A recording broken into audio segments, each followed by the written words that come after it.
Farmer female wrestler Vinesh Phogat का Paris Olympic 2024 से disqualify होने का मुद्दा अभी ज्यादा पुराना नहीं हुआ है।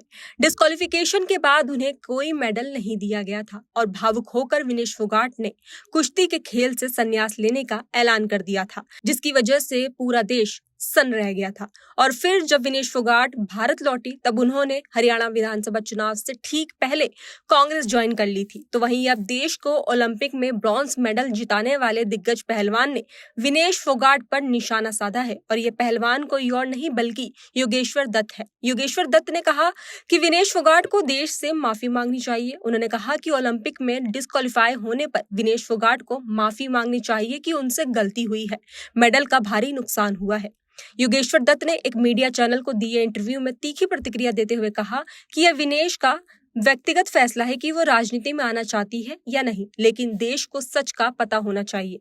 पिछले 1 साल के अंदर देश में जो सब हुआ है, वो चाहे ओलंपिक्स से डिस्क्वालीफाई होने का मामला हो या फिर प्रोटेस्ट का।